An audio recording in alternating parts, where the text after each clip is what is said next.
দুলা ভাই, আপনার লগে আমার কোনো কথা নাই। আমার সাথে কোনো কথা নাই মানে? আমি কি ক্ষতি করছি তোমার?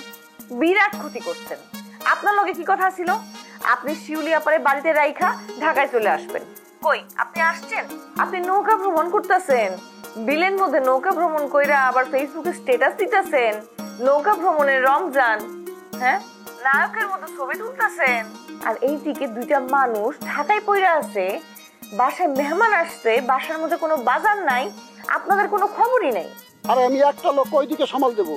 শিউলির বিয়ের ব্যাপারে দৌড়াইতে দৌড়াইতে আমার বুকের ছাল গেছে। আর আমেরিকা জনের কাগজপত্র সব তৈরি করতে হইতেছে।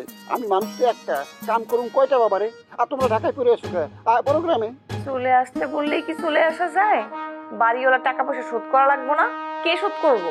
আরে তুমি চলে আসো। তুমি যদি আইতে চাও আমি এক্ষুনি নীরবে ফোন করে কইতেছি, নীরব গাড়িতে করে তোমারে নিয়ে আইবো। আমার আর কত ছোট করবে নীরবের কাছে?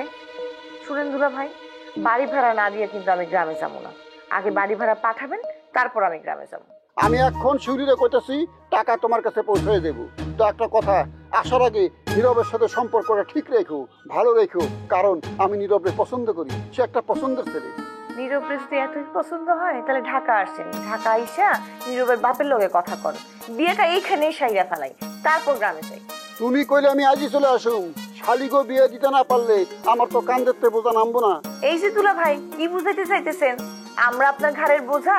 আপনার উপার্জনের টাকা আমরা ভেঙ্গা ভেঙ্গা খাইতেছি? কুসুম, তুমি ভুল বুঝতেছো কে? রাজা নাই, তোমাকে সব দায়িত্ব এখন আমার কান্দে। তোমাকে বিয়ের সাথে দেওয়ার দায়িত্ব আমার। রবির আমার পছন্দ হয়েছিল, শিউলিকে বিয়ে দিয়ে দিছি। নীরবের আমার পছন্দ, আমি নীরবের লগে তোমার বিয়ে দিয়ে দিব। এখানে ভুল বুঝাবুঝির কোনো অবকাশ নাই, কোনো সুযোগ নাই। আর নীরবে যদি তোমার অপছন্দ হয় তাহলে আমি বিয়ের ব্যাপারে কিছু কমু না। আচ্ছা, নীরবের বিষয়টা পরে আলাপ করি। শিউলি আপার বিয়ে কি আমাদের বাড়িতেই হবে? আরে আমি তো গ্রামেই বিয়েটা দিতে চাইছিলাম, সবাই মিলে একটু আমোদ ফুর্তি করতাম। শিউলি তো রাজি না।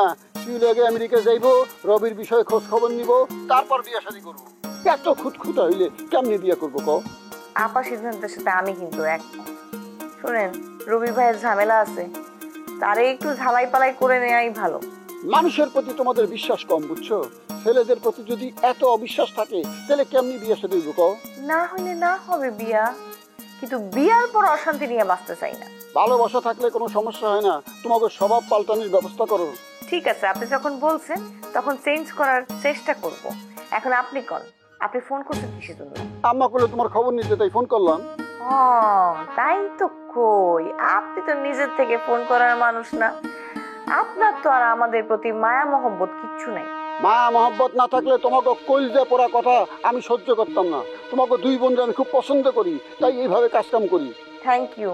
এবার বাড়ি ভাড়াটা একটু পাঠান, আর বাড়ি ভাড়া শোধ কইরা আমরা গ্রামে চলে আসবো। চিন্তা করো না, পাঠাইতেছি। ফোন রাখি। আচ্ছা, রাখি। সবাই আমার বিয়ের লেগে একদম পাগল হয়ে গেছে। শেষ পর্যন্ত নীরবেরই না বিয়ে করা লাগে। যাই হোক, এখন থেকে নীরবের লোকে খারাপ ব্যবহার করা চলবে না।